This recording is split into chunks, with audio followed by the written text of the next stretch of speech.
اس کے بعد اس نے اپنے چند دوسرے چیدہ عمرہ سے مشورہ کیا، جس کے بعد یہ قرار پایا کہ ابراہیم لودھی کا چھوٹا بھائی جلال الدین کیونکہ ابھی جم کر جونپور میں نہیں بیٹھا، نہ ہی وہاں کے امور کو اس نے اپنی گرفت میں لیا ہے، لہٰذا اس کی طرف یہ پیغام بھیجنا چاہیے کہ چند ایک ضروری امور کی انجام دہی کے لیے جن کا تعلق جلال الدین لودھی کی موجودگی سے ہے، جلال الدین لودھی کو چاہیے کہ نہایت تیزی سے دہلی پہنچ کر اپنے بھائی ابراہیم لودھی کی خدمت میں حاضر ہو۔ جن امور میں ابراہیم لودھی اس سے مشورہ کرنا چاہتا ہے، اس مشورے کے بعد جلال الدین پھر دوبارہ جونپور چلا جائے اور وہاں اپنی مرضی کے مطابق حکومت کرتا رہے، اور اسی میں طرفین کی بہتری اور بھلائی ہے۔ یہ پیغام ابراہیم لودھی نے تیز رفتار قاصدوں کے ذریعے اپنے چھوٹے بھائی جلال الدین لودھی کے لیے جونپور روانہ کیا، ساتھ ہی ایک انتہائی جہاں دیدہ سالار کو بھی مقرر کیا کہ وہ بھی جونپور جائے اور ابراہیم لودھی کے چھوٹے بھائی جلال الدین لودھی کو کسی نہ کسی طرح بہلا پھسلا کر جونپور سے دہلی لے آئے۔ اس سالار اور امیر کا نام ہیبت خان تھا۔ یہ مکاری اور عیاری میں مشہور تھا۔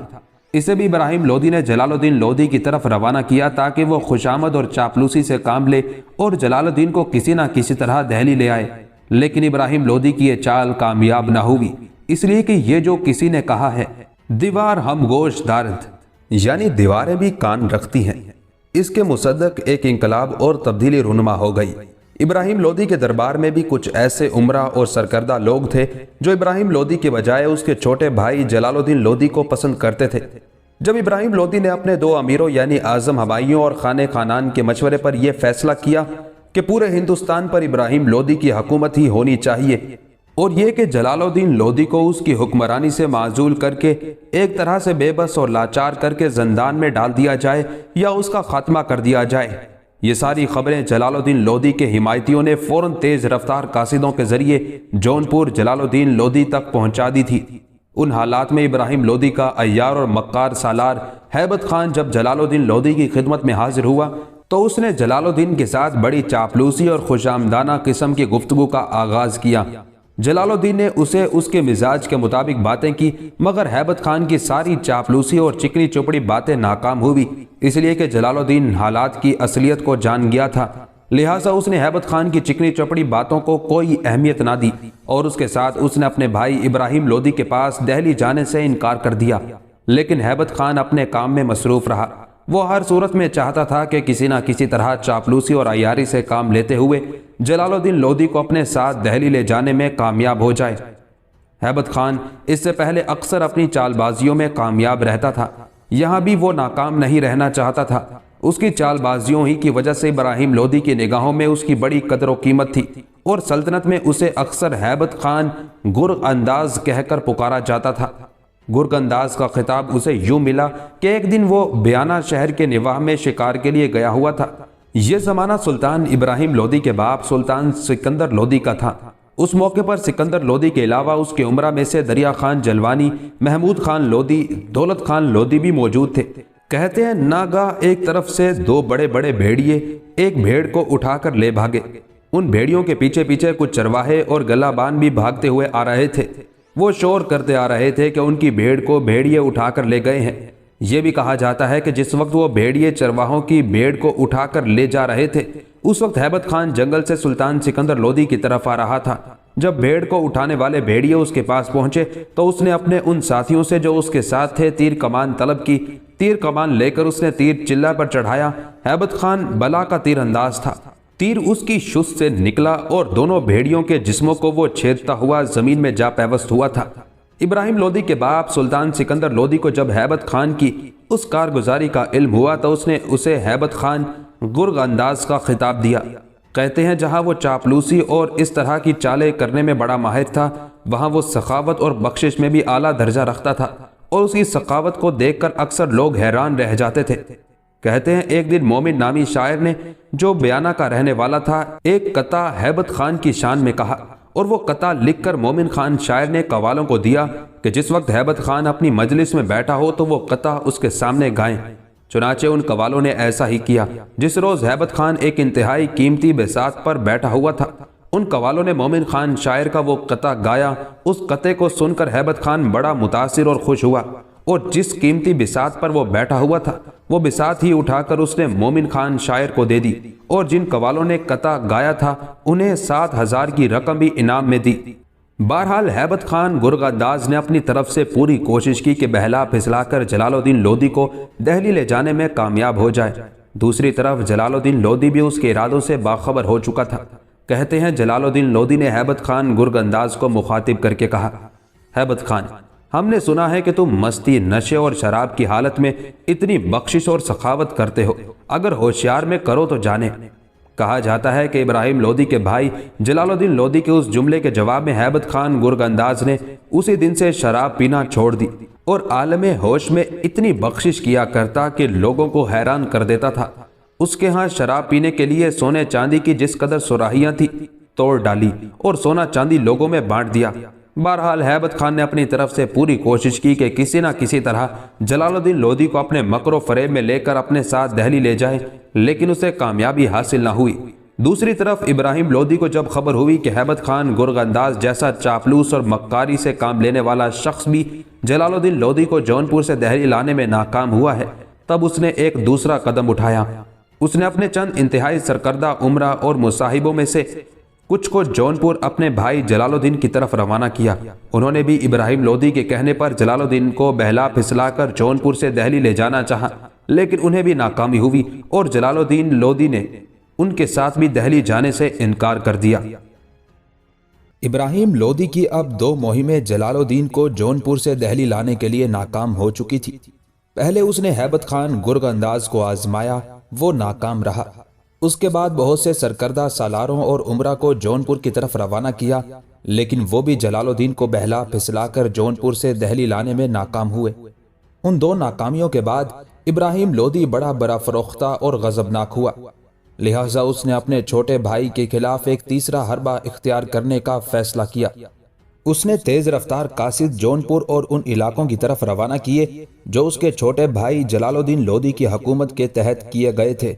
ان علاقوں میں جس قدر عمرہ، روسا، سالار اور جاگیردار تھے، ان کی طرف ابراہیم لودھی نے مہربانی اور محبت بھرے خط لکھے۔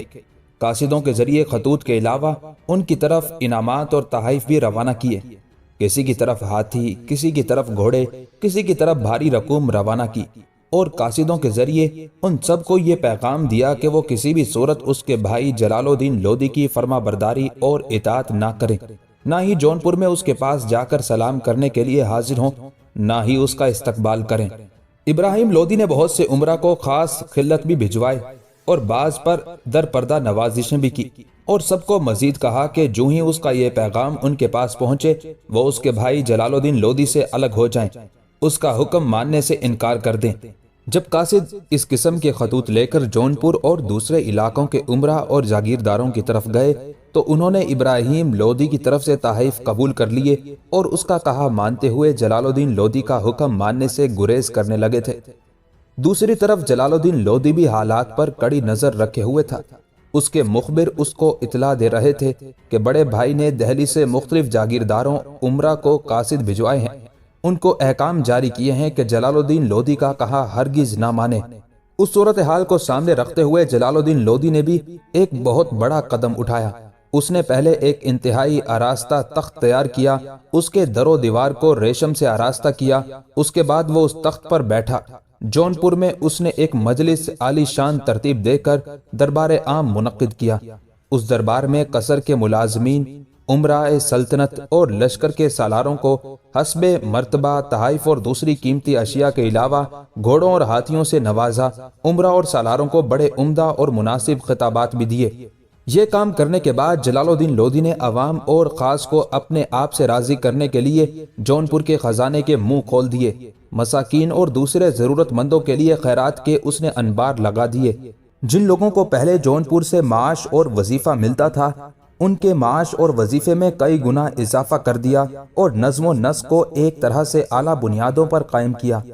جونپور میں اپنی حالت کو مضبوط اور مستحکم کرنے کے بعد جلال الدین لودھی نے ارادہ کر لیا کہ اس کا بھائی ابراہیم لودھی کیونکہ اس کے خلاف سازشیں کرنے سے باز نہیں آ رہا، لہٰذا وہ بھی اب اس کی مخالفت کی راہ اختیار کرے گا۔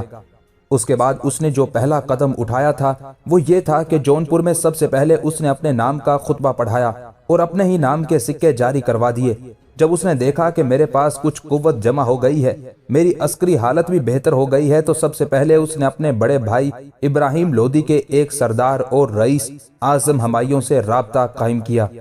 اس نے اعظم ہمایوں کے نام ایک خط لکھا اور وہ خط اپنے قاصدوں کے ذریعے اعظم ہمایوں کی طرف روانہ کیا۔ اعظم ہمایوں نے ان دنوں کالنجر کے قلعے کا محاصرہ کر رکھا تھا اور جلال الدین کی خوش قسمتی کہ اس وقت اعظم ہمایوں بھی کچھ معاملات کے سلسلے میں ابراہیم لودھی کے خلاف ہو چکا تھا اور اندر ہی اندر وہ ابراہیم لودھی کی طرف سے دل برداشتہ تھا۔ سلطان جلال الدین لودھی کا قاصد کالنجر پہنچا اور اس کا خط اس نے اعظم ہمایوں کو پیش کیا۔ اس خط میں اعظم ہمایوں کے نام جلال الدین لودھی نے لکھا تھا: آپ میرے باپ اور چچا کی جگہ ہیں اور خوب جانتے ہیں کہ مجھ سے کوئی قصور غلطی سرزد نہیں ہوئی، اور اب تک جو زیادتی اور عہد شکنی ہوتی رہی ہے وہ میرے بھائی ابراہیم لودھی کی طرف سے ہوتی رہی ہے۔ یہ ملک ہمیں ہمارے باپ سکندر لودھی کی طرف سے ورثے میں ملا ہے، اور اپنے باپ کے ورثے میں جو تھوڑا بہت حصہ خود میرے بھائی ابراہیم لودھی نے میرے لیے تجویز کیا تھا، اب وہ اس پر بھی راضی نہیں ہے۔ میرے حصے پر بھی اس نے نظریں گاڑ دی ہیں اور اسے بھی واپس لے کر وہ میرا خاتمہ کرنے کے در پہ ہے۔ حالانکہ ابراہیم لودھی میرا حقیقی بھائی ہے، پھر بھی صلہ رحمی کے شیشے کو وہ بے مروتی کے پتھر سے توڑنے کے در پہ ہو چکا ہے۔ اس لیے میری آپ سے گزارش ہے کہ آپ کو چاہیے کہ حق کا دامن ہاتھ سے نہ چھوڑیں اور اس معاملے میں انصاف سے کام لیتے ہوئے جو بھی مظلوم ہو اس کا ساتھ دیں۔ اعظم ہمایوں کیونکہ پہلے ہی کچھ معاملات کے سلسلے میں سلطان ابراہیم لودھی سے دل برداشتہ ہو چکا تھا اور اسے ابراہیم لودھی کی کچھ عادات پسند بھی نہ تھی، اس بنا پر وہ اس سے آزردہ خاطر تھا۔ اس لیے جب جلال الدین لودھی کا لجاجت و سماجت بھرا خط اسے ملا تو وہ اس سے بے حد متاثر ہوا، لہٰذا اس نے فیصلہ کر لیا کہ وہ ابراہیم لودھی کا ساتھ نہیں دے گا۔ ابراہیم لودھی کا چھوٹا بھائی جلال الدین لودھی کیونکہ حق پر ہے، لہٰذا وہ اس کا ساتھ دے گا۔ یہ فیصلہ کرنے کے بعد اعظم ہمایوں نے کالنجر کے قلعے کا محاصرہ ترک کر دیا اور جلال الدین لودھی کا ساتھ دینے کا ارادہ کر لیا اور اس کی طرف روانہ ہو گیا۔ اعظم ہمایوں اور جلال الدین لودھی کے درمیان یہ طے پایا کہ پہلے جونپور کی سلطنت کو تقویت بخشنی چاہیے، اس میں وسعت پیدا کرنی چاہیے، اور جب دیکھیں گے کہ ہماری طاقت و قوت خوب ہو گئی ہے تو براہ راست ابراہیم لودھی سے ٹکرانے کی کوشش کریں گے۔ جلال الدین لودھی نے اعظم ہمایوں کی اس تجویز سے اتفاق کیا تھا۔ اس کے بعد دونوں متحد ہوئے اور یہ فیصلہ کیا کہ سب سے پہلے اودھ کا رخ کرنا چاہیے۔ اودھ پر حملہ آور ہو کر اس سارے علاقے کو اپنے قبضے میں لے کر اپنی طاقت اور قوت کو مزید استحکام بخشنا چاہیے، اس کے بعد کھم ٹھونک کر ابراہیم لودھی کے سامنے آ جانا چاہیے۔ جلال الدین لودھی نے اس سے اتفاق کیا، لہٰذا دونوں اپنے متحدہ لشکر کو لے کر اودھ کی طرف بڑھے۔ اودھ میں اس وقت ابراہیم لودھی کی طرف سے ایک شخص سعید خان بن مبارک خان حاکم تھا۔ پہلے تو اس نے ارادہ کیا کہ ابراہیم لودھی کی خوشنودی حاصل کرنے کے لیے اعظم ہمایوں اور جلال الدین لودھی سے ٹکرا جائے۔ جو لشکر اس کے پاس تھا اس کے ساتھ وہ نکلا اور ان کی راہ روکنے کی کوشش کی، لیکن بدترین شکست کھائی اور بھاگ کھڑا ہوا۔ اودھ کا حاکم سعید خان پہلے لکھنؤ کی طرف بھاگا، اس کے بعد اس نے کڑا شہر کا رخ کیا۔ وہاں پہنچ کر اس نے ساری صورتحال سے ابراہیم لودھی کو آگاہ کر دیا تھا۔ یہ خبر سن کر ابراہیم لودھی بڑا پریشان اور فکر مند ہوا۔ وہ یہ سوچنے لگا تھا کہ اعظم ہمایوں کے جلال الدین لودھی کے ساتھ مل جانے کے باعث اب ہر روز ان کی طاقت اور قوت میں اضافہ ہوتا چلا جائے گا اور وہ اس کے لیے مصیبت کا باعث بھی بن سکتے ہیں۔ اس موقع پر ابراہیم لودھی کو اپنے سامنے ایک اور مصیبت اور دشواری دکھائی دینے لگی۔ دراصل جلال الدین لودھی سلطان ابراہیم لودھی کا سگا بھائی تھا اور اس کے کچھ اور بھائی بھی تھے جن کی تعداد 4 تھی، جو باپ سے سگے اور ماں سے سوتیلے تھے، اور اس وقت وہ ابراہیم لودھی ہی کے ساتھ تھے۔ ابراہیم لودھی کو جب اعظم ہمایوں اور جلال الدین لودھی کے اودھ پر حملہ آور ہونے کی خبر ملی تو اس وقت اس نے ہانسی میں قیام کیا ہوا تھا۔ یہ خبر سن کر اس نے جو پہلا قدم اٹھایا وہ یہ تھا کہ اپنے 4 بھائیوں کو اس نے ہانسی کے قلعے میں بند کر دیا اور اپنے ایک سالار محمد خان کو اس نے ہانسی کا حاکم مقرر کیا اور 500 بہترین سواروں کو اس کی کمانداری میں دے کر اس نے اپنے سارے عمرہ اور سالاروں کا اجلاس طلب کر لیا۔ اس اجلاس میں یہ طے پایا کہ چیدہ چیدہ منتخب اور تجربہ کار لشکریوں کا ایک خاصا بڑا اور جرار لشکر تیار کیا جائے اور اس لشکر کے ساتھ اعظم ہمایوں اور جلال خان لودھی کا مقابلہ کیا جائے۔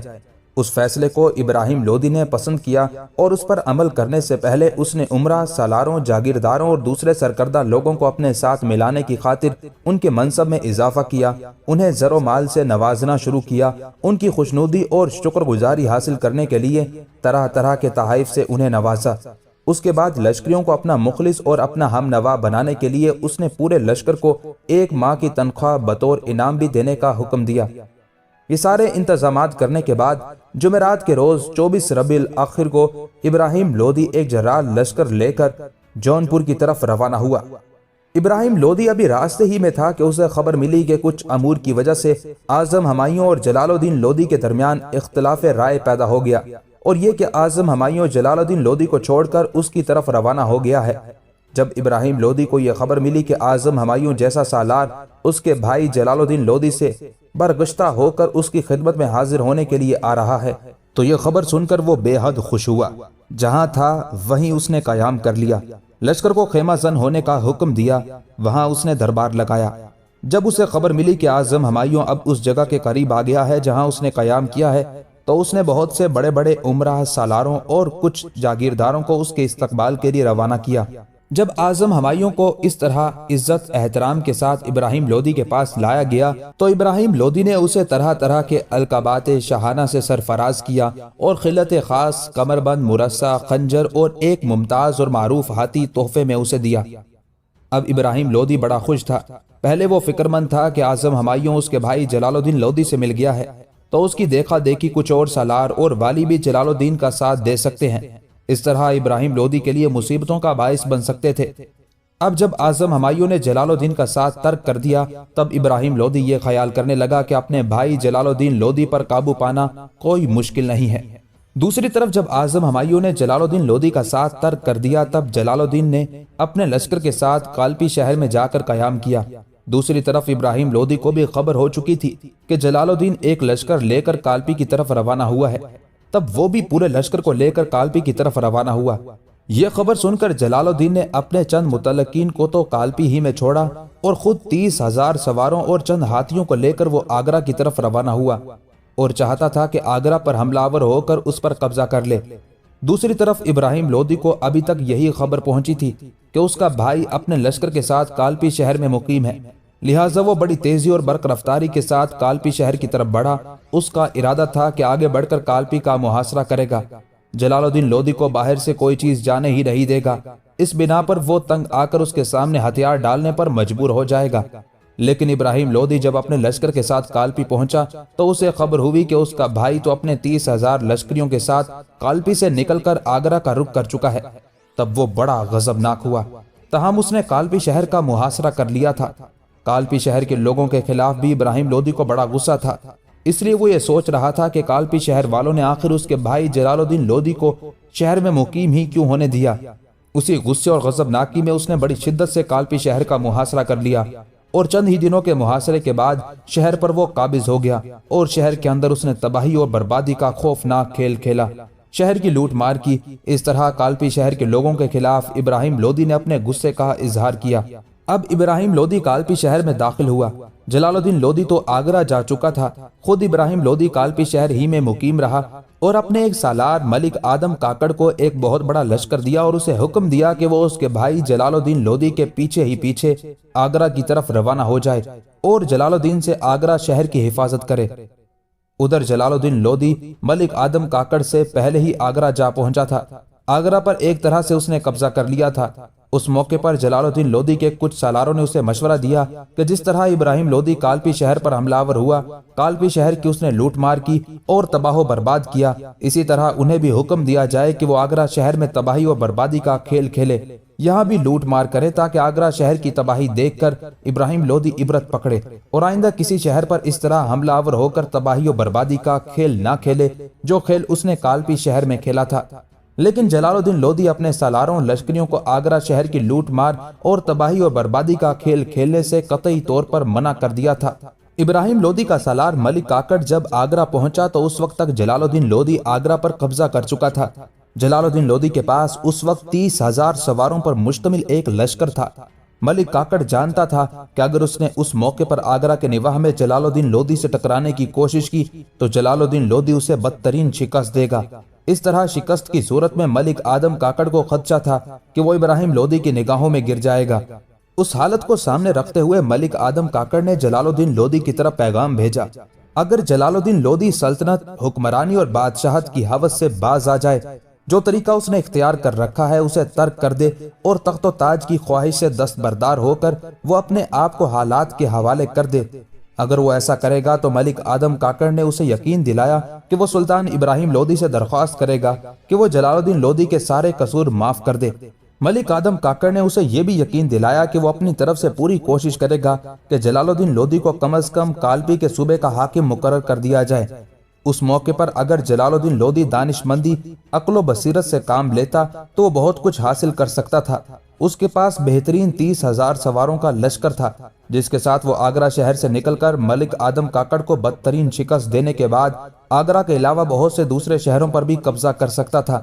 اس طرح اس کی طاقت اور قوت میں اضافہ ہو سکتا تھا۔ لیکن مورخین لکھتے ہیں کہ بد نصیب جلال الدین لودھی نے، جو کاروبار سلطنت سے کوئی مناسبت نہ رکھتا تھا، اپنے پاس 30,000 سواروں اور 1,000 ہاتھیوں کا لشکر رکھنے کے باوجود ملک آدم کاکڑ کی اس شرط کو قبول کر لیا۔ جس وقت ملک آدم کاکڑ نے اپنی شرائط پیش کی تھی، اس وقت جلال الدین کے بہت سے امراء نے جلال الدین لودھی کو سمجھایا کہ 30,000 سواروں کا لشکر اور 1,000 ہاتھی رکھنے کے باوجود اگر ہم ملک آدم کاکڑ کی شرائط کو قبول کر لیں تو یہ ایک طرح کی بزدلی ہے۔ انہوں نے جلال الدین لودھی پر یہ بھی انکشاف کیا کہ اس نے شرائط کو قبول کرتے ہوئے ہتھیار ڈال دیے تو ابراہیم لودھی کسی بھی صورت اسے زندہ نہیں چھوڑے گا۔ جلال الدین لودھی کو انہوں نے یہ بھی یاد دلایا کہ وہ گزشتہ کئی سال سے اس کا نمک کھا رہے ہیں، اس کا ساتھ دے رہے ہیں۔ اگر وہ ہمت سے کام لے، ڈٹ کر ابراہیم لودھی کے لشکریوں کا مقابلہ کرے تو سارے سالار اور لشکری پوری جان نثاری، جاں بازی اور دلاوری کے ساتھ اس کا ساتھ دیں گے۔ انہوں نے جلال الدین سے یہ بھی کہا کہ فتح دینے والی خداوند قدوس کی ذات ہے، ہو سکتا ہے وہ ابراہیم لودھی کے مقابلے میں اسے فتح مند کر دے۔ اس کے کچھ سالاروں نے اس پر یہ بھی انکشاف کیا کہ ابراہیم لودھی تند مزاج ہے، اپنی تند مزاجیوں کی وجہ سے عنقریب اس کے سالار اور اس کے حمایتی بھی اس کا ساتھ چھوڑتے چلے جائیں گے اور انجام کار سارا لشکر تمہارے ساتھ ہو جائے گا۔ ایسی صورت میں ابراہیم لودھی کی جگہ ہندوستان کے سلطان تم ہوگے۔ مورخین لکھتے ہیں لیکن خداوند قدوس نے چونکہ تقدیر کا حکم اس کے بارے میں یوں ہی لکھا ہوا تھا کہ وہ شرائط کو قبول کر کے اپنی ذلت اور خواری کو دعوت دے، چنانچہ اس نے اپنے سالاروں کے اختلاف رائے کے باوجود ملک آدم کاکڑ کی شرائط کو قبول کر لیا۔ جونپور کے تخت پر بیٹھتے وقت جو علامات شاہی تھی وہ ساری ملک کاکڑ کے حوالے کر دی اور وہ ساری چیزیں ملک کاکڑ نے ابراہیم لودھی کی طرف روانہ کر دی۔ یہ چیزیں جب ابراہیم لودھی کے پاس پہنچی تو ابراہیم لودھی بڑا خوش ہوا اور باقی لشکر کو لے کر ابراہیم لودھی آگرہ کی طرف روانہ ہوا۔ اب جلال الدین لودھی شرائط مان کر غلطی تو کر ہی چکا تھا، اس کے کچھ بہی خواہوں نے اس موقع پر اطلاع دی کہ ابراہیم لودھی آگرہ کا رخ کیے ہوئے ہے، پورا لشکر اس کے ساتھ ہے اور وہ کسی بھی صورت جلال الدین کو معاف نہیں کرے گا بلکہ اس کا قلعہ کما کر کے رہے گا۔ اب جلال الدین بڑا پچھتایا، لیکن اب کیا ہو سکتا تھا؟ شرائط مان کر وہ غلطی تو کر چکا تھا، اب ابراہیم لودھی کی طرف سے اسے جان کا خطرہ لاحق ہو گیا تھا۔ اس نے جب سنا کہ ابراہیم لودھی آگرہ کا رخ کیے ہوئے ہے تب آگرہ سے نکل کر وہ گوالیار کی طرف بھاگا اور گوالیار کے راجہ کے ہاں اس نے پناہ لی۔ ابراہیم لودھی نے خود تو لشکر کے ایک حصے کے ساتھ آگرہ ہی میں قیام کیا، لشکر کا ایک حصہ اس نے اعظم ہمایوں کی سرکردگی میں دیا اور اسے گوالیار پر حملہ ور ہونے کے لیے روانہ کیا۔ جلال الدین لودھی کو خبر ہوئی کہ اعظم ہمایوں اس کی وجہ سے گوالیار پر حملہ ور ہونے کے لیے پیش قدمی کر رہا ہے۔ تب جلال الدین اپنی جان کے خوف سے گوالیار سے بھی نکلا اور مالوا کا اس نے رخ کیا۔ مالوا کا حکمران اس وقت سلطان محمود خلجی تھا۔ وہاں قیام کے دوران جلال الدین لودھی نے محسوس کیا کہ سلطان محمود خلجی کے ہاں اس کے ساتھ کوئی اچھا سلوک نہیں ہو رہا، اور یہ کہ مالوا کا حکمران سلطان محمود خلجی اسے اچھی نگاہ سے بھی نہیں دیکھتا۔ لہٰذا اپنے جان کے خوف سے جلال الدین لودھی مالوا سے بھی نکلا۔ اس کی بدقسمتی کہ ابھی وہ راستے ہی میں تھا کہ کچھ گواروں کے ہاتھوں گرفتار ہو گیا، جنہوں نے اسے سلطان ابراہیم لودھی کی خوشنودی حاصل کرنے کے لیے اس کی طرف روانہ کر دیا۔ دوسری طرف اعظم ہمایوں اپنا لشکر لے کر گوالیار پہنچا۔ گوالیار کا اس نے محاصرہ کر لیا۔ اس کے وہاں پہنچنے سے پہلے جلال الدین لودھی گوالیار سے نکل کر مالوا کے حکمران سلطان محمود خلجی کے پاس جا چکا تھا۔ اعظم ہمایوں اور اس کے ساتھ دوسرے سالاروں نے گوالیار پہنچ کر شہر اور قلعے کا محاصرہ کر لیا۔ گوالیار کا راجہ پہلے مان سنگھ ہوا کرتا تھا، وہ بہت شجاع اور بہادر تھا۔ اس کا اس وقت تک انتقال ہو چکا تھا اور اب اس کی جگہ اس کا بیٹا بکر ماجیت گوالیار کا راجہ تھا۔ اس بکر ماجیت نے گوالیار کے قلعے کو مضبوط اور مستحکم کرنے کے لیے بہت سے اقدام کیے تھے۔ فصیل کی مرمت کروائی تھی، فصیل کے اوپر جو برج تھے از سر نو انہیں بڑا مستحکم کیا تھا۔ اس کے علاوہ اس نے قلعے کے نیچے ایک خوبصورت عمارت بنوائی تھی۔ اس کے آس پاس ایک 4 دیواری بنا کر اس مکان کو ساول گڑھ کا نام دیا تھا۔